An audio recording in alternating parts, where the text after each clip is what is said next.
Hari ini kita akan membahas penyakit yang sudah dikenal oleh manusia berabad lamanya. Dalam bahasa awam, penyakit ini disebut sebagai kejang atau ayan.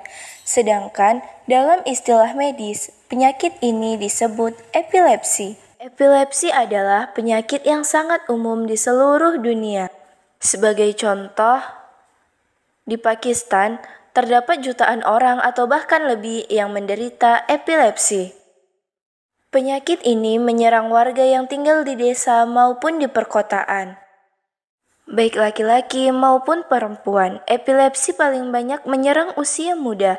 Sebagai perkiraan, 70% penderita epilepsi adalah anak muda, sementara 30%-nya yang terkena epilepsi di atas usia 50 tahun. Berbagai mitos epilepsi. Meski istilah epilepsi bukanlah istilah baru, karena banyak yang mengenal orang di sekitarnya menjadi penderita, namun tetap saja ada banyak miskonsepsi tentang penyakit ini di masyarakat.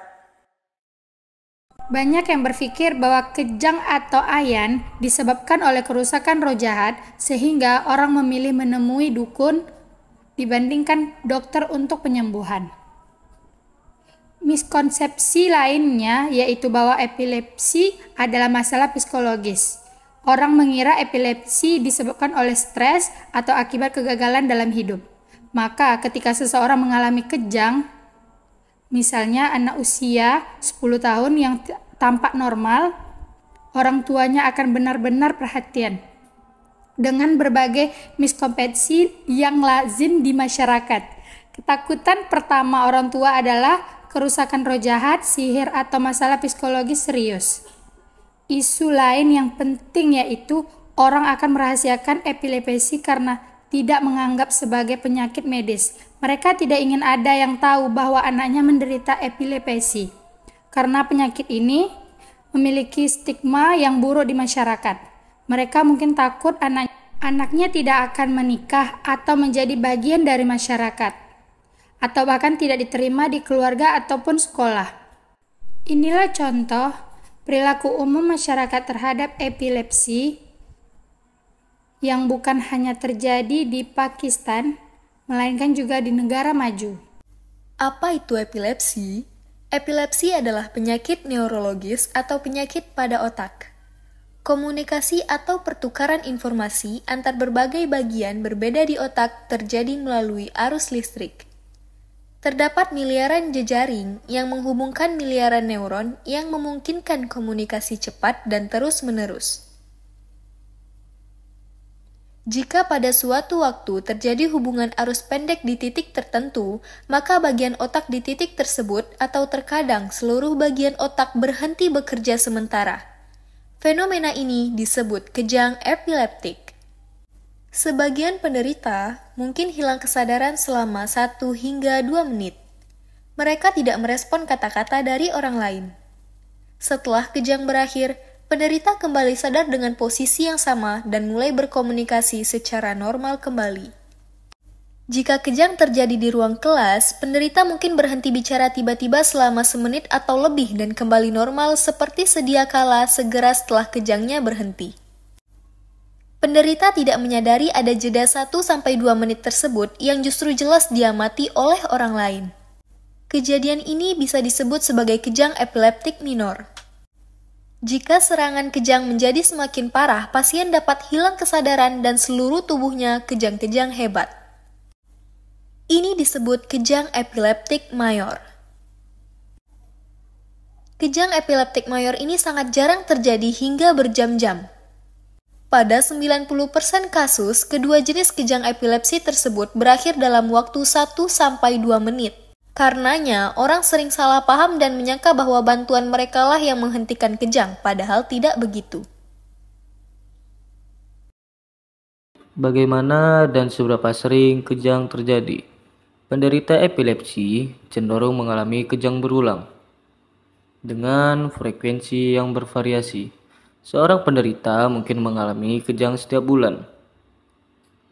Penderita lain mungkin sekali dalam 3 bulan. Sementara penderita lainnya kejang setiap minggu.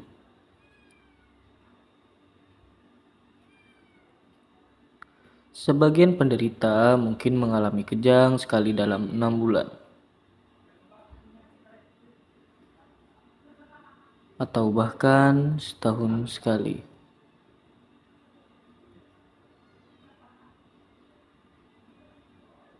Sebagian mungkin hanya mengalami kejang di malam hari, sedangkan yang lain lebih sering kejang di pagi hari. Variasi ini disebabkan perbedaan jenis epilepsi yang mendasari. Seringkali penderita tidak mengalami kejang seluruh tubuh, dan hanya kejang sesaat menyerupai terkejut. Ini juga salah satu jenis kejang minor. Pada sebagian besar penderita, serangan kejang dapat muncul tiba-tiba ketika menjalani aktivitas. Namun, sekitar 25-30% penderita mampu merasakan ketika kejang akan muncul. Perasaan ini disebut aura. Penderita akan memberitahu orang lain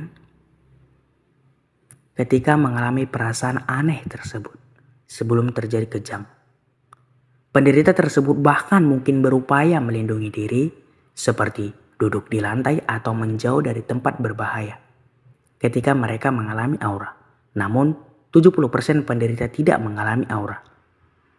Sehingga serangan kejang terjadi tiba-tiba. Kejang epileptik biasanya berdurasi pendek. Bahkan sebelum dilakukan tindakan pengobatan, kejangnya biasanya sudah selesai.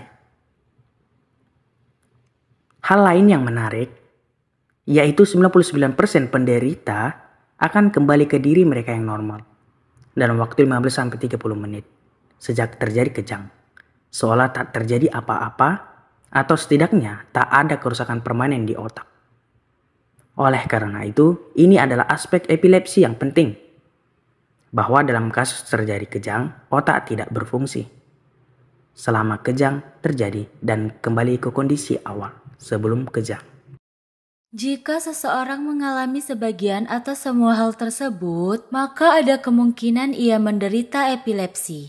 Untuk dapat mendiagnosis secara formal, seorang dokter membutuhkan pelatihan. Neurologis adalah ahli dalam penyakit ini. Terkadang dilakukan tes pada diagnosis epilepsi yang disebut EEG. Selama EEG, elektroda dipasang di kulit kepala dan merekam aktivitas listrik otak. EEG dapat menunjukkan gelombang otak yang abnormal dan dapat membantu diagnosis epilepsi dan jenis epilepsi yang dialami penderita.